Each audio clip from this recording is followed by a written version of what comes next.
Well, what a shame, eh? Just when he thought he'd won. Let's begin.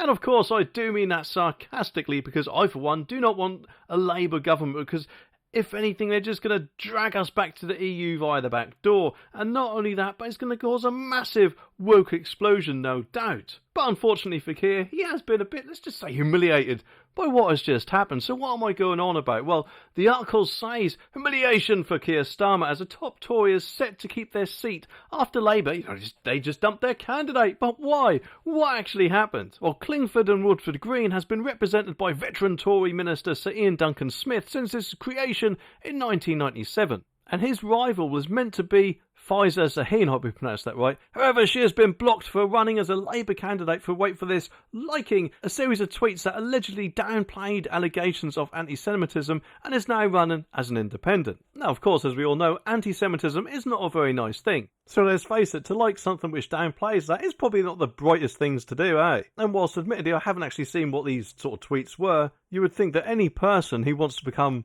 an MP or one day maybe even a Prime Minister would be very, very careful indeed, because whilst as far as I'm aware she didn't actually say anything, she just liked the tweet, it seems in the modern day woke world of 2024 you can't even do that nowadays. And like I said, I do not know what the tweet said, so I can't really give my full opinion on it until I've actually seen the tweet, eh? And unfortunately this article doesn't say what it was. But Miss Sahin, who came in with just over 1,262 to be precise, votes of toppling Sir Ian back in 2019, has been angered by her treatment of her former party. In a letter published on X, which obviously is Twitter, Miss Sahin took a dig at the Labour Party, saying, "I have faced a relentless campaign of unfair treatment, bullying and hostility that I have never before experienced in all my personal or professional life," she wrote in her resignation letter. Well, you know, your party leader, or former party leader, shall I say, is Sir Keir Starmer, so no doubt, of course, would do one of these bally dancer U-turns at some point in time, eh? The good news is, whilst I think the Conservatives have, let's face it, turned into a very pale red version of Labour themselves, Sir Ian Duncan Smith appears to be quite a good stand-up bloke and is actually a Brexiteer. So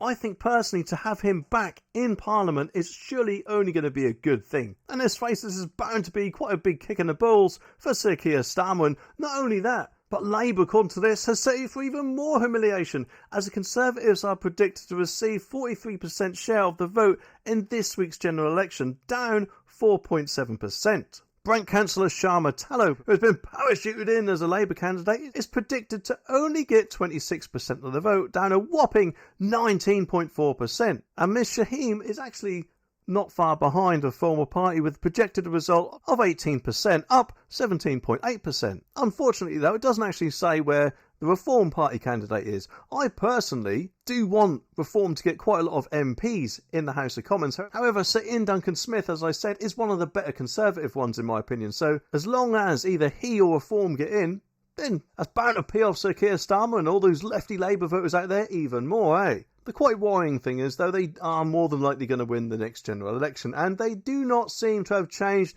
one bit, because listen to this, a senior Labour frontbencher has refused to say which toilet a transgender woman should use. I mean, how hard is it for them just to understand this sort of crap? If anything, in my opinion, it should be for the woman's protection that if anyone is still carrying their meat and two veg, whether they want to dress up as a woman or identify as a woman or not, they should be in the men's toilets. Because whether they like it or not, whilst they are still carrying their man sausage, they are, in my opinion, still a man. And I'm pretty sure the facts back me up as well. So who was it then? Was it Sir Keir himself? Well, apparently not. It was John Ashworth, who, from what I remember, John really did actually want us to get back in the EU, if memory serves correctly. Well, sorry, John, but we voted leave, and I hope Labour do remember that. And I personally think they won't. Either way, he is apparently the Shadow Paymaster General, and he was asked by LBC's Nick Ferrari whether he would want a trans woman with a penis to use a male or a female toilet. Mr. Ashworth replied, "I'm not a toilet monitor." And when pressed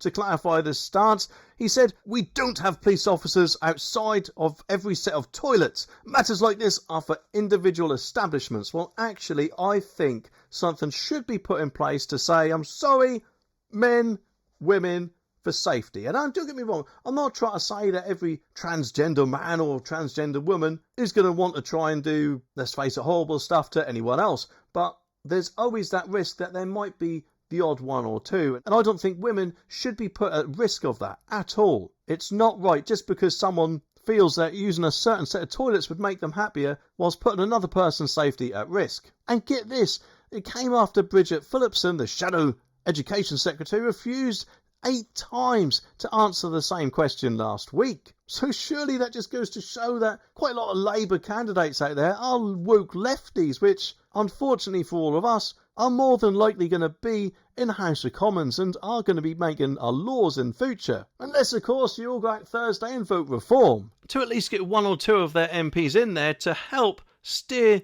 the woke lefties on the right direction, eh?